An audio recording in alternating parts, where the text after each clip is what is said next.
ಒಂದು ದೊಡ್ಡ ಪ್ರವಾಹ ಬರುವಾಗ ಆ ಪ್ರವಾಹಕ್ಕೆ ವಿರುದ್ಧವಾಗಿ ಈಜಲಿಕ್ಕೆ ಪ್ರತಿಜ್ಞೆ ಮಾಡಿದಂತಹ ನಮಗೆಲ್ಲರಿಗೂ ಈ ಮಳೆ, ಸಿಡಿಲು, ಗುಡುಗು ಇದು ಯಾವ ಲೆಕ್ಕವೂ ಅಲ್ಲ. ನಾವಿಲ್ಲಿ ಬಂದದ್ದು ನಮ್ಮ ಸಹೋದರ ಅಬ್ದುಲ್ ರಹಿಮಾನ್ ರವರ ಆ ಕಗ್ಗೋಲೆಗೆ ನ್ಯಾಯ ಕೇಳಲಿಕ್ಕೆ ಆಗಿರ್ತದೆ. ಆ ನ್ಯಾಯ ಸಿಗುವವರೆಗೂ ಕೂಡ ನಾವು ಈ ಹೋರಾಟದಿಂದ ವಿರಮಿಸುವುದಿಲ್ಲ ಅಂತ ಹೇಳುವಂತಹ ಒಂದು ಸಂದೇಶವನ್ನು ಇವತ್ತು ಈ ಮಂಗಳೂರಿನ ಮೂಲಕ ಇಲ್ಲಿನ ಪ್ರಭುತ್ವಕ್ಕೆ ನೀಡಲಿಕ್ಕೆ ಸೇರಿರುವಂತಹ ಎಲ್ಲ ನನ್ನ ಒಡನಾಡಿಗಳೇ, ಎಲ್ಲ ಪ್ರೀತಿಯ ಸಹೋದರ ಸಹೋದರಿಯರೇ, ನಿಮಗೆಲ್ಲರಿಗೂ ಕೂಡ ಕ್ರಾಂತಿಕಾರಿ ಶುಭಾಶಯಗಳು.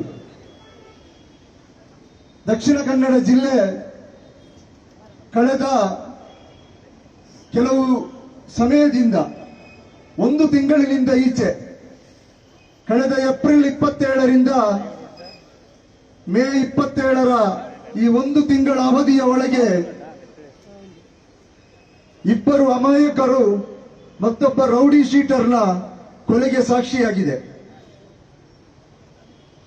ದಕ್ಷಿಣ ಕನ್ನಡ ಜಿಲ್ಲೆ ಇವತ್ತು ಒಂದು ತರ ಬೂದಿ ಮುಚ್ಚಿದ ಕೆಂಡದ ಹಾಗೆ ಇದೆ. ಶಾಂತಿ ಸಹಬಾಳ್ವೆಯ ಪ್ರತೀಕವಾಗಿದ್ದಂತಹ ಈ ಜಿಲ್ಲೆ ಇಡೀ ದೇಶದಲ್ಲಿ ಹಲವಾರು ಸಂಸ್ಕೃತಿಗಳು, ಹಲವಾರು ಭಾಷೆಗಳು, ಹಲವಾರು ಆಚಾರಗಳಿರುವಂತಹ ಈ ದೇಶದಲ್ಲಿ ವಿವಿಧತೆಯಲ್ಲಿ ಏಕತೆ ಇರುವಂತಹ, ಎಲ್ಲ ಸಹಬಾಳ್ವೆ ಇದ್ದಂತಹ, ಹಲವಾರು ಇತಿಹಾಸಗಳ ಚರಿತ್ರೆ ಇರುವಂತಹ ಈ ದಕ್ಷಿಣ ಕನ್ನಡ ಜಿಲ್ಲೆ ಇತ್ತೀಚಿನ ವರ್ಷಗಳಲ್ಲಿ ಯಾವ ರೀತಿಯಲ್ಲಿ ಅದು ಇದೆ ಅಂತ ಹೇಳುವಂಥದ್ದು ಬಹುಶಃ ಇವತ್ತು ಮಂಗಳೂರಿನ ಜನ ಅಂತ ಹೇಳುವಾಗ ಒಂದು ಗೌರವ ಇತ್ತು ನಮಗೆ. ಬೆಂಗಳೂರಿಗ ಅಥವಾ ಬೇರೆ ರಾಜ್ಯಕ್ಕ ಅಥವಾ ರಾಜ್ಯದ ಬೇರೆ ಜಿಲ್ಲೆಗಳಿಗೆ ಹೋಗುವಾಗ ಮಂಗಳೂರಿನವರು ಅಂತ ಹೇಳುವಾಗ ಒಂಥರ ಗೌರವ ನಮಗೆ ಕೊಡ್ತಾ ಇದ್ರು, ಮಂಗಳೂರಿನಿಂದ ಬಂದವರು ಅಂತ. ನಾವು ವಿದ್ಯಾವಂತರು, ನಮ್ಮಲ್ಲಿ ಸಂಸ್ಕೃತಿ ಇದೆ, ನಮ್ಮಲ್ಲಿ ಒಳ್ಳೆ ಆಚಾರ ವಿಚಾರಗಳಿದೆ, ನಮ್ಮ ಏನು ಆ ಲೈಫ್ ಸ್ಟೈಲ್ ಅದು ಬಹಳ ವಿಭಿನ್ನವಾದಂತಹ ಲೈಫ್ ಸ್ಟೈಲ್, ಇದಕ್ಕೆ ನಮಗೆ ಒಂದು ವಿಶೇಷವಾದಂತಹ ಗೌರವ ಇತ್ತು. ಆದ್ರೆ ಇವತ್ತು ಈ ದಕ್ಷಿಣ ಕನ್ನಡ ಜಿಲ್ಲೆಯಲ್ಲಿ ಕಳೆದ 30 ವರ್ಷಗಳಿಂದ ಈ ಜಿಲ್ಲೆಯಲ್ಲಿ ಸಂಘ ಪರಿವಾರ ಮತ್ತು ಬಿಜೆಪಿ ತನ್ನ ರಾಜಕೀಯ ಲಾಭಕ್ಕಾಗಿ, ತನ್ನ ರಾಜಕೀಯ ಬೇಳೆ ಬೇಯಿಸಲಿಕ್ಕಾಗಿ ಹಿಂದೂ ಮುಸ್ಲಿಂಗಳನ್ನು ಬಡಿದಾಡಿಸಿಕೊಂಡು ವೋಟ್ ಪೊಲರೈಸೇಷನ್ಗಾಗಿ ಮಾಡಿದಂತಹ ಈ ಒಂದು ದುಷ್ಟ ಕಾರ್ಯಾಚರಣೆಯಿಂದಾಗಿ ಇವತ್ತು ಈ ಜಿಲ್ಲೆ ಕೇವಲ ಕೋಮು ವಿಚಾರದಲ್ಲಿ, ಹಿಂದೂ ಮುಸ್ಲಿಂ ಗಲಭೆಯ ವಿಚಾರದಲ್ಲಿ ಇವತ್ತು ಇಡೀ ಜಗತ್ತಿನಲ್ಲಿ ಸುದ್ದಿಯಾಗ್ತಾ ಇರುವಂತದ್ದು ಬಹುಶಃ ಮಂಗಳೂರಿಗರಾದಂತಹ ನಮ್ಮ ದುರಂತ ಅಂತ ಹೇಳಬಹುದು. ಇಲ್ಲಿ ಗಲಭೆಗಳ ವಿಚಾರಗಳು ಹೇಳುವಾಗ ಕೋಮು ಗಲಭೆ ಅಂತ ಹೇಳುವಂತ ಒಂದು ಪದವನ್ನು ನಾವು ಪ್ರಯೋಗಿಸ್ತೇವೆ. ಅದು ನಮ್ಮ ಬಾಯಿಯಲ್ಲಿ ಬಂದು ಹೋಗ್ತಾ ಇರ್ತಕ್ಕಂತಹ ಒಂದು ಪದ. ಆದ್ರೆ ಅದು ಕೋಮು ಗಲಭೆ ಎಲ್ಲ ಇಲ್ಲಿ ನಡೀತಾ ಇರ್ತಕ್ಕಂಥದ್ದು.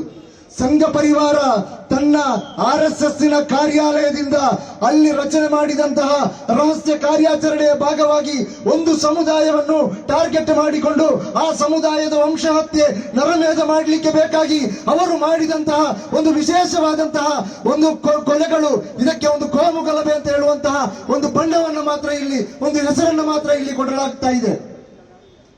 ಇವತ್ತು ನಾವು ಇಲ್ಲಿ ದಕ್ಷಿಣ ಕನ್ನಡ ಜಿಲ್ಲೆಯ ವಿಚಾರಗಳನ್ನು ತೆಗೆದು ನೋಡುವಾಗ ತುಂಬಾ ಹಿಂದಕ್ಕೆ ಹೋಗಬೇಕಾದಂತ ಅಗತ್ಯ ಇಲ್ಲ, ತುಂಬಾ ಹಿಂದೆ ಹೋಗಬೇಕಾದಂತ ಅಗತ್ಯ ಇಲ್ಲ.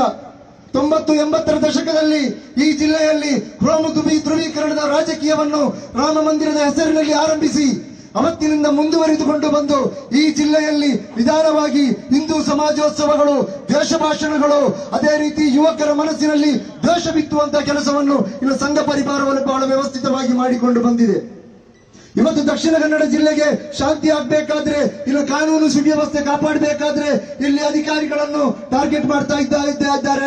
ಇಲ್ಲಿನ ಬೇರೆ ಬೇರೆ ವಿಚಾರಗಳಲ್ಲಿ ಇಲ್ಲಿನ ಕೆಲವು ವ್ಯಕ್ತಿಗಳನ್ನು ಟಾರ್ಗೆಟ್ ಮಾಡಿಕೊಂಡು ಹೇಳ್ತಾ ಇದ್ದಾರೆ. ಆದ್ರೆ ಈ ದಕ್ಷಿಣ ಕನ್ನಡ ಜಿಲ್ಲೆಯನ್ನು ಯಾವ ಅಧಿಕಾರಿಗಳನ್ನು ಕೂಡ ಇಲ್ಲಿ ಬದಲಾವಣೆ ಮಾಡಬೇಕಾದಂತ ಅಗತ್ಯ ಇಲ್ಲ. ಇಲ್ಲಿ ಇರ್ತಕ್ಕಂಥದ್ದು ಹೊಸದಾಗಿ ಇವತ್ತು ಕೆಲವು ಅಧಿಕಾರಿಗಳನ್ನು ಬದಲಾವಣೆ ಮಾಡಿ ಉನ್ನತ ಅಧಿಕಾರಿಗಳು ಇವತ್ತು ಹೊಸದಾಗಿ ಬಂದಿದ್ದಾರೆ. ಈ ನಿರೀಕ್ಷೆ ಇಟ್ಟುಕೊಂಡೇ ಇಲ್ಲಿಗೆ ಬಂದಿದ್ದಾರೆ. ಏನಾದ್ರೂ ಒಂದು ಬದಲಾವಣೆ ಆಗ್ಬಹುದು ಅಂತ ಹೇಳುವಂತ ನಿರೀಕ್ಷೆ ಇಲ್ಲಿನ ಜನರಲ್ಲಿದೆ. ಆದ್ರೆ ನಮಗೆ ಹೇಳಲಿಕ್ಕೆ ಇರುವಂತದ್ದು, ಇಲ್ಲಿರ್ತಕ್ಕಂತಹ ಸಂಘ ಪರಿವಾರವನ್ನು, ಇಲ್ಲಿರ್ತಕ್ಕಂಥ ಈ ದುಷ್ಟಕೂಟವನ್ನು, ಇಲ್ಲಿ ದ್ವೇಷ ಭಾಷಣ ಮಾಡುವವರನ್ನು, ಕಮ್ಯುನಲ್ ಗೂಂಡಾಗಳನ್ನು ನೀವು 1 ವರ್ಷದ ಮಟ್ಟಿಗೆ ಇಲ್ಲಿ ಜೈಲಲ್ಲಿ ಹಾಕಿದ್ರೆ ಅಥವಾ ಈ ಜಿಲ್ಲೆಯಿಂದ ಗಡೀಪಾರಾದ್ರೆ ಈ ಜಿಲ್ಲೆ ಆಟೋಮೆಟಿಕ್ ಆಗಿ ಶಾಂತಿ ಆಗ್ತದೆ. ಈ ಜಿಲ್ಲೆಗೆ ಶಾಂತಿಗೆ ವಿಶೇಷವಾದಂತಹ ಯೋಜನೆಗಳು ಬೇಡ, ಇಷ್ಟು ಮಾಡಲಿಕ್ಕೆ ಸಾಧ್ಯ ಇದ್ರೆ ಸಾಕು. ಇಲ್ಲಿ ನಿರಂತರವಾಗಿ ದ್ವೇಷ ಭಾಷಣ ಮಾಡುವಂತಹ ಇಲ್ಲಿನ ಶರಣ್ ಪಂಪ್ನಲ್ಲಿ ಇರ್ಬೋದು, ಕಲ್ಲರ್ಕ ಪ್ರಭಾಕರ ಭಟ್ ಇರ್ಬೋದು, ಭರತ್ ಕುಮಟೆಯಲ್ಲಿ ಇರ್ಬೋದು, ಶ್ರೀಕಾಂತ್ ಶೆಟ್ಟಿ ಅವರು ಇರ್ಬೋದು. ನಿಮ್ಗೆ ಗೊತ್ತಿರ್ಬೋದು, ಕಳೆದ ರೌಡಿ ಶೀಟರ್ ಸುಭಾಷ್ ಶೆಟ್ಟಿ ಮೇ 1ರಂದು ರಾತ್ರಿ ಮರ್ಡರ್ ಆದ ಅವತ್ತಿನಿಂದ ಮೊನ್ನೆ 27ನೇ ತಾರೀಕಿನವರೆಗೆ ದಕ್ಷಿಣ ಕನ್ನಡ ಜಿಲ್ಲೆಯಲ್ಲಿ ಅದೆಷ್ಟೋ ಸಂಘ ಪರಿವಾರದ ಕಮ್ಯುನಲ್ ಗೂಂಡಾಗಳು, ಬಾಡಿಗೆ ಭಾಷಣಗಾರರು ಇಲ್ಲಿ ಭಾಷಣಗಳನ್ನು ಮಾಡಿದ್ರು. ನಾವು ಕೊಲ್ತೇವೆ, ನಾವು ಹೊಡಿತೇವೆ, ನಾವು ಆ ರೀತಿ ಮಾಡ್ತೇವೆ, ನಾವು ಚಿತ್ರ ಮಾಡ್ತೇವೆ, ಅವರ ಬಾಡಿ ಗುರುತು ಸಿಗದ ರೀತಿಯಲ್ಲಿ ನಾವು ಮಾಡ್ತೇವೆ. ಇಲ್ಲಿನ ನಿರಂತರ ಪೊಲೀಸ್ ಅಧಿಕಾರಿಗಳಲ್ಲಿ ನಾವು ಹೇಳಿಕೊಂಡು ಬಂದಿದ್ದೆವು, ಇದು ತುಂಬಾ ಅಪಾಯ, ಈ ಜಿಲ್ಲೆ ತುಂಬಾ ಅಪಾಯದತ್ತಿಗೆ ಹೋಗ್ತಾ ಇದೆ, ಇದನ್ನು ನಿಯಂತ್ರಿಸಬೇಕು, ಇದನ್ನು ಕಂಟ್ರೋಲ್ ಮಾಡಬೇಕು,